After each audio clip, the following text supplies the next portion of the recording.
guys, today it's time again for another part of the building report of the Academy F-86 Sabre in 1:72 scale.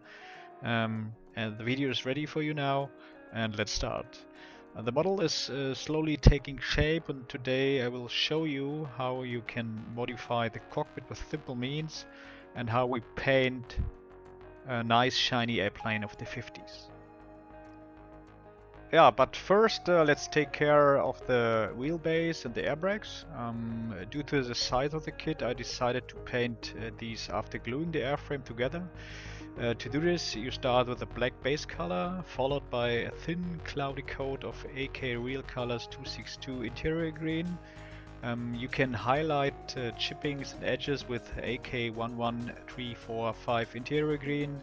Do not use real colors for this, as the diluted paint may dissolve and damage the first coat of paint.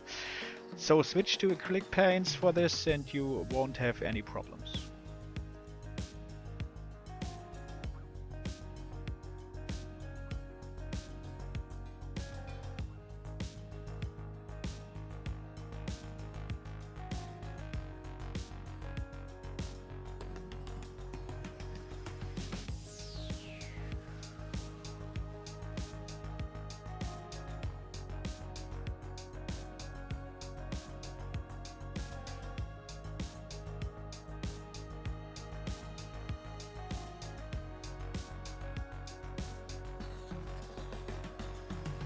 After that, paint the hydraulic tubes and the boxes with a small 2-0 or smaller brush.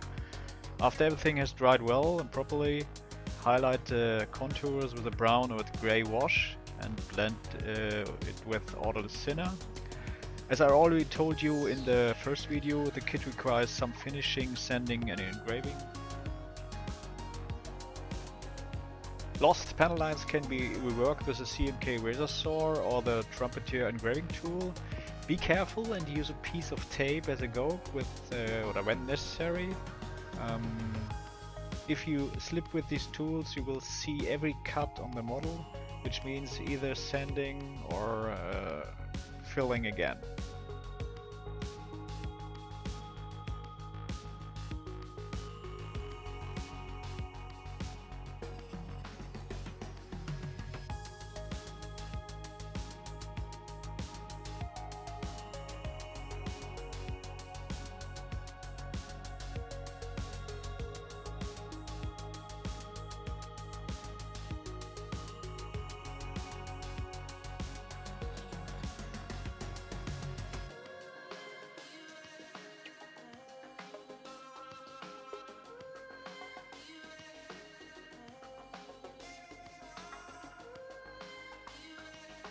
You can seal the air intake wonderfully with an acrylic filler from Vallejo. It has a thin tip with which you can reach small joints and apply the filler exactly where it is needed. Sand it after drying, apply a second coat if necessary, and the kit is finished.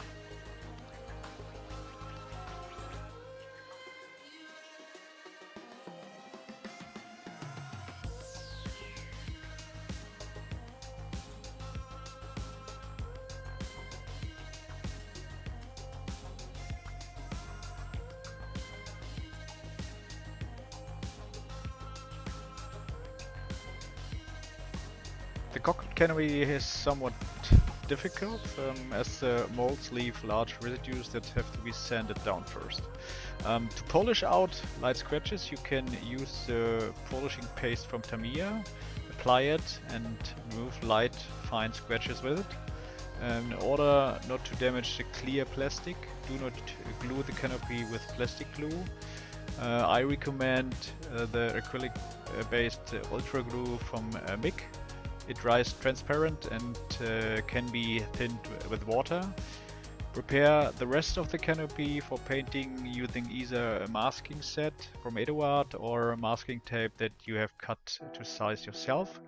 This time I also tried to seal the openings with AK plastic putty, but I can tell you that stuff creeps into every corner and takes a long time to remove afterwards. For camouflage patterns, the stuff is wonderful, but it is better to work with pieces from foam and stick them in the landing gear or wheelbase or air brakes. In my opinion, that works much better.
Since the level of detail on the cockpit canopy was not sufficient and there was a very unattractive gap in the cockpit part, in the rear cockpit part, when it was opened, I decided to use edged parts and styrene to add a little more detail to the model.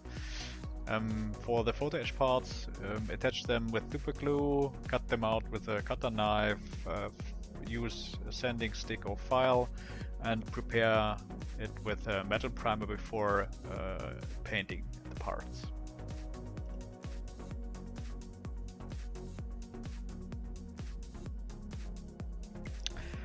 To close the gap I mentioned before, I took a thin 0.5mm sheet of styrene. I cut out a template with masking tape and then cut it out of the styrene sheet with a cutter. I also used the hydraulic piston from an old kit and used thin stripes of styrene to replicate the guide rails. Glue everything with Tamiya thin cement and you have a quick and easy solution to the problem. Then paint everything in the cockpit color and making sure that you mask the finished cockpit well. Apply a wash and you are done.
Now that we have done all that, we can get down to painting. First you should paint the cockpit canopy with the cockpit color, in this case AK Gray from Recolors. This will make it shine through the clear plastic and give the impression that you have painted the canopy from the inside. Then prime the model. I have chosen black again here. You can also use the base coat from Extreme Colors, but this is not necessary. The metal colors or from AK are really great, but require a slightly different finish. It is important to apply the paint in really very thin layers and also in several passes and coats. It's not the same when working with Tamiya or AK. These colors lead to much more problems if you are not stick to this process. It is also important that you increase the pressure of your airbrush to approximately 20 psi to enable a clean application of this extreme color paint.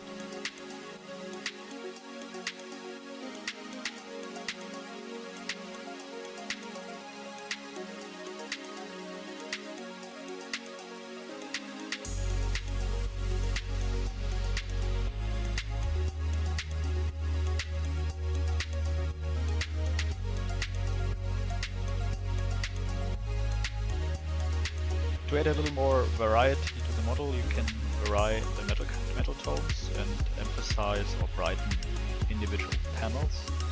In this case, it's really important to leave paint to dry for at least 24 hours, and 24 hours is really the minimum.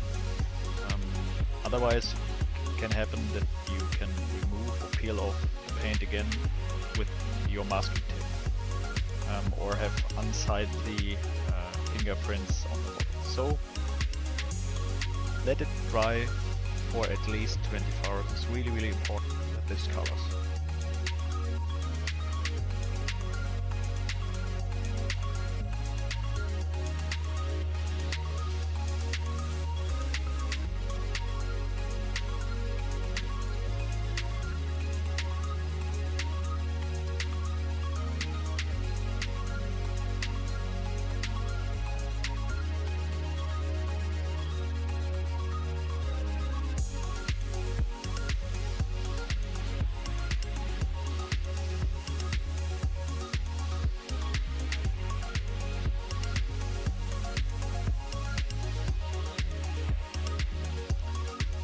Once everything is dry, you can apply the decals.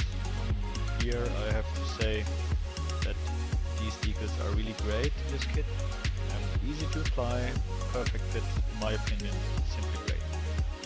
Use warm water and mark fit from Tamiya to soften the decals, and if necessary, cut them slightly with a cutter and place them in the panel lines.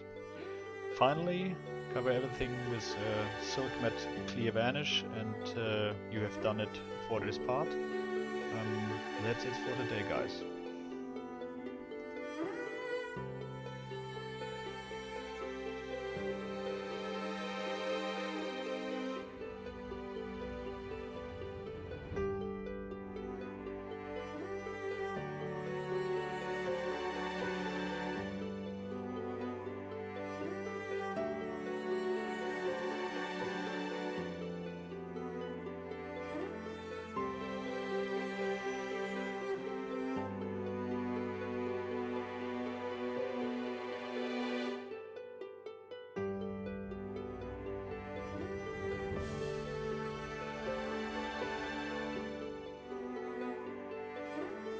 So guys, as I mentioned, that's it for today. Here you can see the final result. Thanks for watching. I would be delighted, it would be great if you join me in my channel and subscribe. See you next time, and happy modeling.